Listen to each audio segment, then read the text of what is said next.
Hello, Warriors. Day before NFP. Today's the day to prep, or if you still maintain positions, you want to be flat into the number tomorrow. You could throw away your charts for 5 to 15 minutes. A lot of people whisper number up to about a million. What's a whisper number? It's possibly going to be a million new jobs on the payroll tomorrow. So don't tell anyone. It's a whisper number. So let's talk about the dollar. I was talking about from last week that we would make a new high in the dollar based upon confirmed highs and the strength of the RSI, the real simple implicator. That's happened. I'm going to go into the NFP flat. I've been bullish a dollar and we are making new highs. This time we are not confirming on the 4 hour. The reading's over 70, but you have a little bit of divergence. Maybe we'll get a drive two here if we get a weaker than expected number. If the dollar continues higher from here, I'm looking for about 92.95 is one of my targets to 93.50. Look at the dollar making new highs, and that has not happened in Canada. You know that I talked about buying Canada down here. Okay, and then on this pullback, we caught it here at 22.80. So that was a nice trade. If you're still long from last week, I've gone to the door. Canada would be a great buy if we had some type of ABC from here and they pushed it back under these lows temporarily, but we could also just blow up to, about 126 and a half. Here's your 200-day moving average. So really it's roulette tomorrow. And it's going to be interesting now that everyone's looking for a better number after two weak numbers disappointed the market. Um, you know, Correlations sometimes can mislead you when they disconnect, but when you get this type of action in the end, I mean, you're talking about even though we're diverging on the daily, you're getting some. This is a monthly, so let's break out the telescope on the end, which I've done for you know quite a while, and we are breaking out of this channel in the end, and maybe we're going to head up to 113 or so. But to me, the implication for this is um, with a higher US dollar yen, which means a weaker yen, is a breakout like this gives me a bias for higher yields. And perhaps the TLT is running out of juice here now. We've had a nice little bear market rally. We're not making new highs in TLT. So, it's a possibility that we're ending this wave and we could still have one more good shot down. Maybe the jobs number might be the catalyst for it. The 10-year yield, same type of scenario, actually looks a little weaker. We need to get through 158, and then I think that we could head higher. But it's hard for me to be kind of a bond bull with US dollar yen doing this. Okay. So this could be a major breakout. There's going to be reactions along the way, but this is one of the best closes that we've had in quite some time in US dollar yen. And it normally, the correlation is usually um, leads to higher yields and usually lower gold. So if we're going to get a continuation move in the yen, even though we're getting a nice bounce in gold the last couple days, this could be a rally to fade. Um, where exactly, I'm not sure yet. Maybe it starts breaking down one more time. As I was saying earlier in the week, we finally have a second drive. See the glaring divergence that we have on the 4 hour time frame. If you can't here, this will give you an idea. So that was the RSI at the last low, and where the low that we got this week is actually above 30 by quite a bit.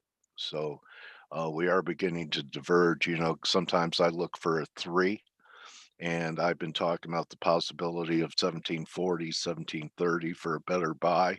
So if that happens going into next week, I'm going to probe the long side of gold for initially looking for a bear market rally back to the big breakdown at 1840.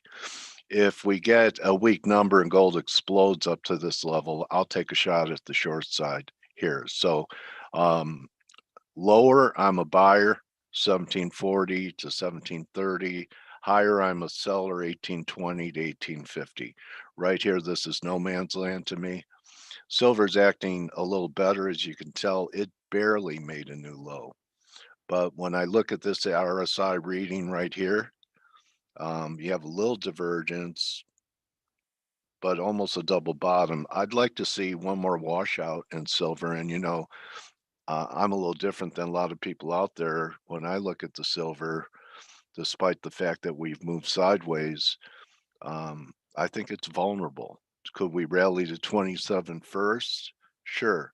There aren't as many silver bulls now as there were on the way up here, but the way it's sitting on this 200-day right here, underneath it, I think that the grand prize is going to be sell stops under this 23.5 level. So we'll see what happens. Right now, it's kind of looking like a bear flag, little ABC to me, and I still favor the short side of the precious metals here on strength if that happens. Now, if gold goes to 1720, 1730 on a move like that into this level, I'm going to try it. Okay.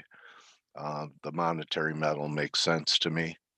Um, Looking at the Aussie, unlike Euro, held prior lows. So, what we could get is maybe this is A, this is B, and we get a C if we get some dollar weakness. But I still remain negative. It's hard to be bullish the Aussie when you still have a bearish bias in the metals and potential higher yields.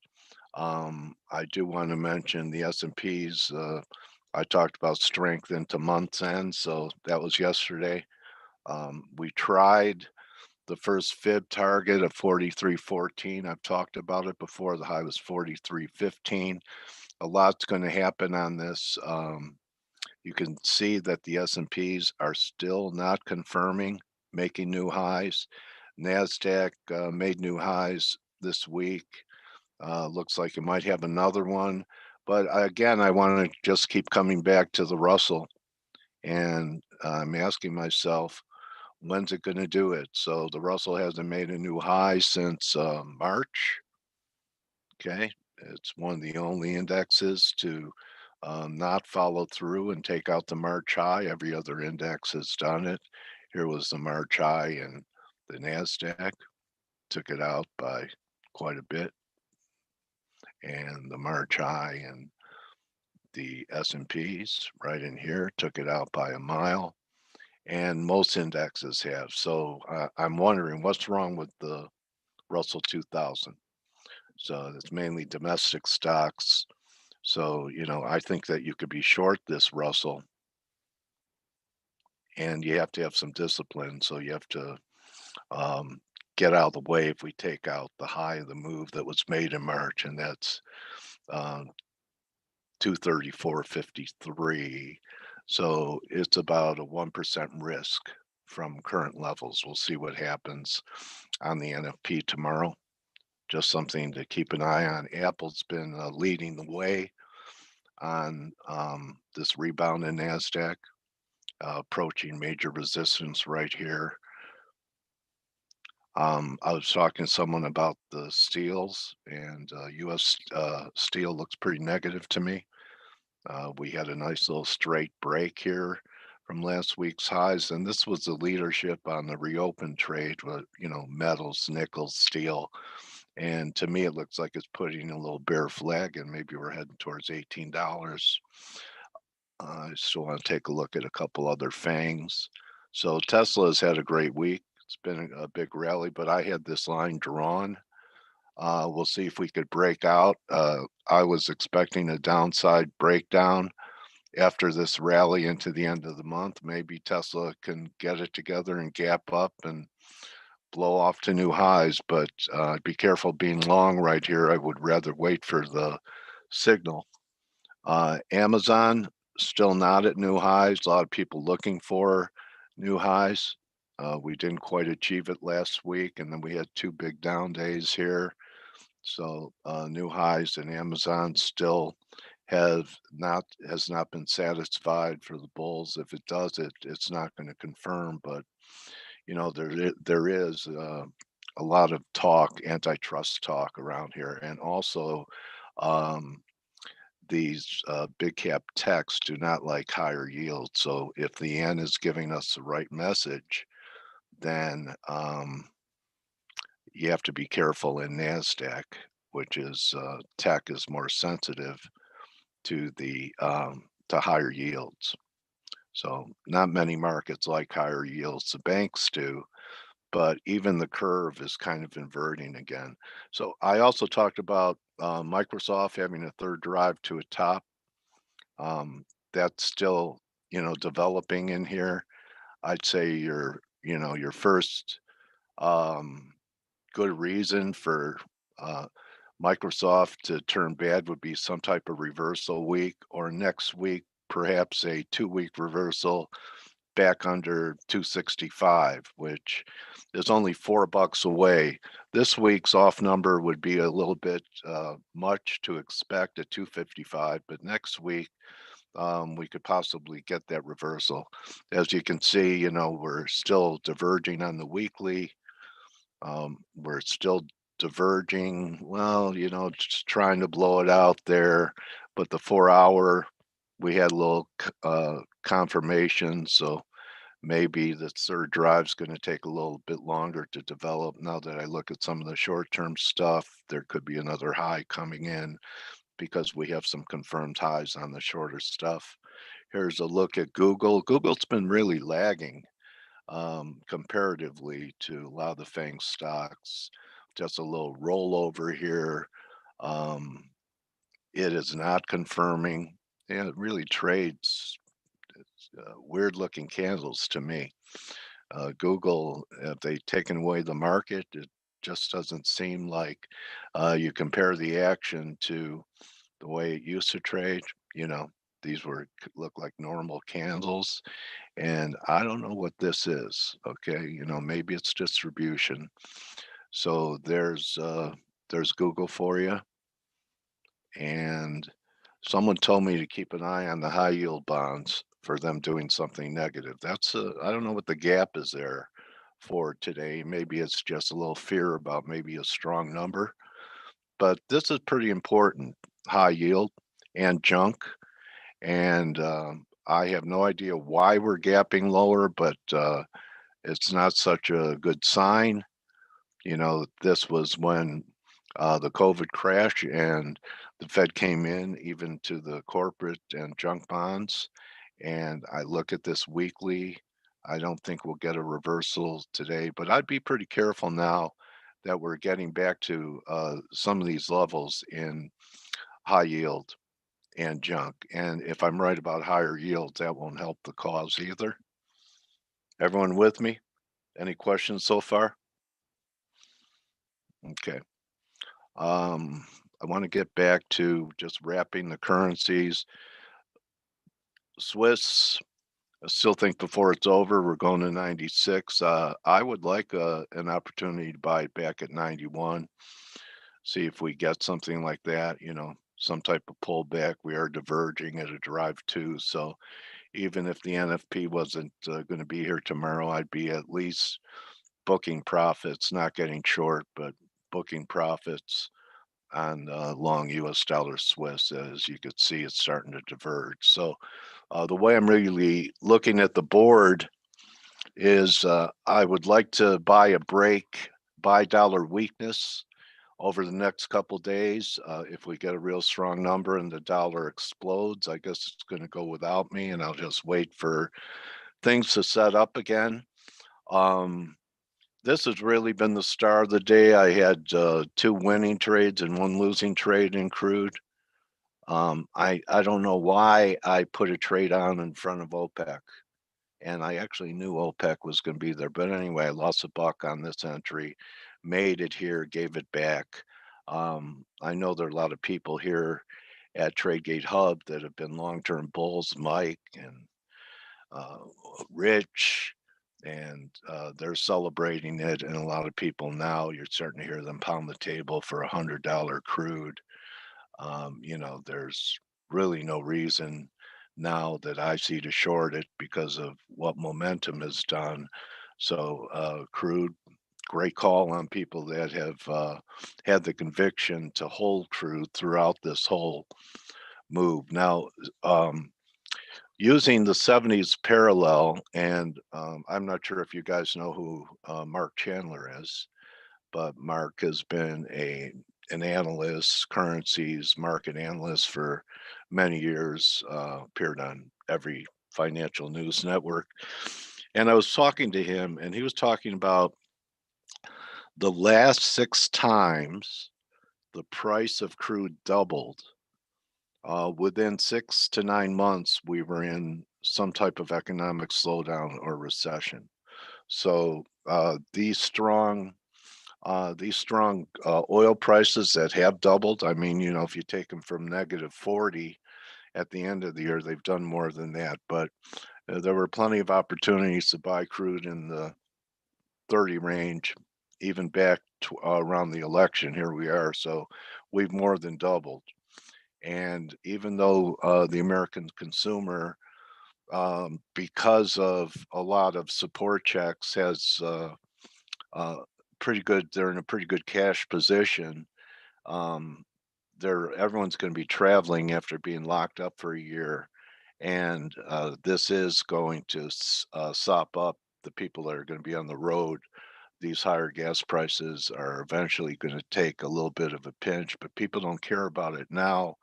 After you've been in jail for a year, you don't care what you pay for anything until your credit cards start showing balances in the fall. And you say, well, gosh, I don't have much room for Christmas. So, I'm expecting this sugar high to really start to wear off, especially once some of these subsidies end and people go out and get whatever they want to do out of their system that they've been longing to do for a year. And I wouldn't be surprised if by sometime this fall, we're starting to see numbers reflecting the fact that prices are taking a bite out of the consumer. And if you're a stock trader, and everyone's talking about it, I even see ads on TV now where they're saying, buy this product now before the price increase.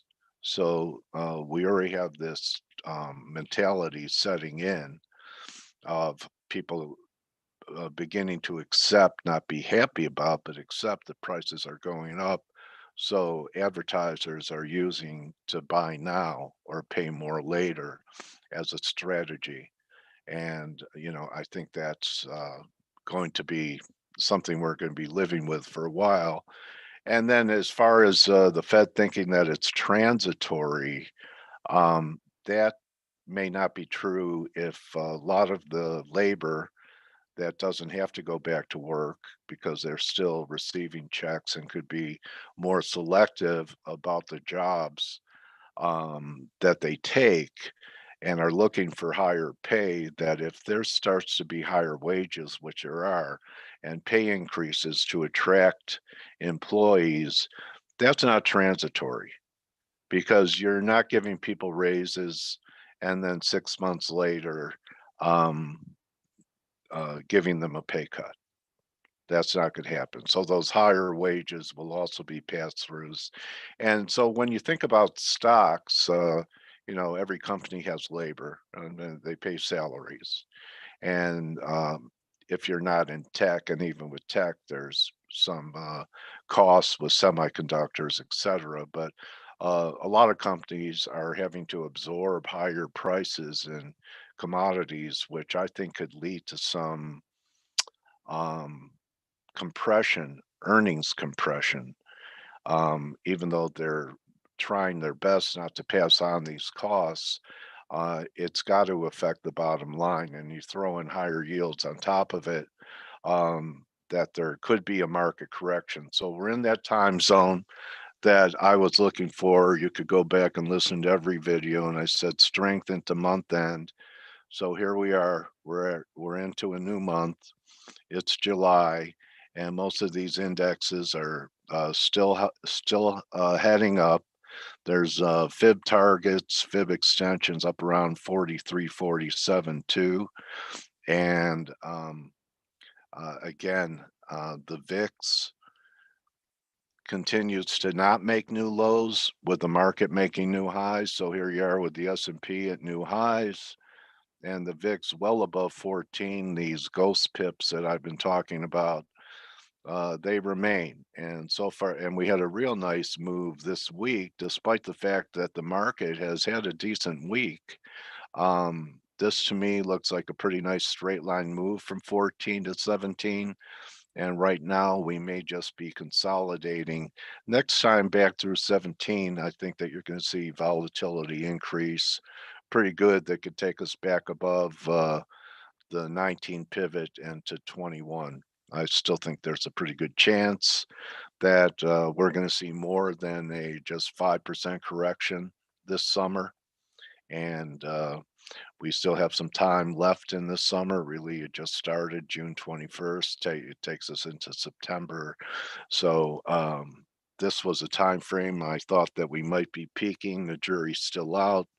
I could be wrong, but I'm looking for reasons, and uh, part of it is the targets are that I was talking about 43.14, 43.40 there. It's taken the S&Ps longer to get there because the Nasdaq did break out to the upside. I still remain focused on this rising wedge in Nasdaq here, and the disciplined thing to do would be to wait until we're back inside this rising wedge, which is anchored all the way down here at about 10,000. This trend line, here's a hit, and it's going to break down at 13.6. But once we're back inside this formation, that's your sell signal. It's still 1270, so still 300 points away. And as you can see at this moment, NASDAQ is stronger than S&Ps. Look at the two readings. So here's your reading in S&P's pretty glaring divergence here at 63, whereas NASDAQ's bumping a little bit above the 70 level. So NASDAQ has led the way after this throwover on the rising wedge, which, I started putting on December vertical bear spreads on right in here. And what's interesting about that position is that it's not down that much. We're, about 250 points early for putting that on. I'm actually looking to add, but this is really going to be the line in the sand around 14.3. Probably doesn't happen tomorrow, and except everything could happen, but this is going to be the sell signal in NASDAQ, and then we can start shopping for sell stops underneath. Because when you ask yourself where the stops are, you have to say who's still short. Where are the buy stops? Only fools like me that are, looking to try and top pick it. But, the market's very long, right? So there's really, you know, not a lot of buy stops underneath, but there sure are a ton of sell stops to be liquidated out all the way. I'd say the S&P's back under 4280 would be your first sign that we're starting to do something wrong, maybe even a little sooner here, but this 4280 level is held a couple times. Back under 4280 would be, a sign that a correction is underway. It doesn't give you the magnitude, but I call it similar to what I'm looking for in NASDAQ for it to start doing something wrong back under 14,280. And as you can see, for the first time in a while, NASDAQ did make a new high here and did not confirm. And it's a little more obvious on the 2 hour. So this was a new high. and we didn't confirm. So I'm not saying short the market, but there's nothing wrong with ringing the register up here just in case we have a tough summer. Maybe it's buy the rumor, sell the fact on buy the rumor that we were going to have a reopening, and now we have our reopening, and perhaps it's time to take some chips off the table. It's not a profit till you take it. I'm not saying get out of everything, but I don't think you go broke taking profits. And most people that are long the market are taking profits. Now, don't use, and I remember 2000 and 2008 when people would come to me when the market started to slide and say, well, I'd go, well, why don't you just liquidate and, raise some cash? And they go, oh, no, Dale, I can't do that. I would owe too much in taxes. And then 6 months later, they wished they had a tax bill. So don't let tax implications, it's never a good contingency on whether or not to hold a market. And, why not be grateful for the profits and not worry about the taxes? So that's my wrap. Tomorrow, everyone be careful, trade safely, as Michael says. It's going to be pretty wild, but I don't think this is going to be the summer doldrums. I think it's be a little different type of summer, and we'll see. I should know in the next 5 to 10 trading days if this top is going to develop in equity indexes and that we get a continuation move to the dollar after maybe some type of pullback here. So, as always, when you get into a trade, know why you're getting in, know where you're wrong. It's okay to be wrong. It's not okay to stay wrong. I know because I've done it. And also know what you're looking for on the upside so you have at least a 2, 3 to 1 risk to reward on the trade. I hope I'm adding value to what you're trying to accomplish in a fairly difficult endeavor. And I try and lay it out on the floor every week for you guys between posting. If you're watching us on YouTube, you're missing out on all the great posts that happen in our main chat room. I encourage you to come in and start sharing your work with us and be part of our mastermind community because our mission is to build up and edify traders every day. So, everyone, good luck tomorrow. For those of you in the US, happy 4th of July, Independence Day weekend, and I'll be talking to you guys next week. So, good hunting and adios. Don't just count your pips, count your blessings. See everyone later.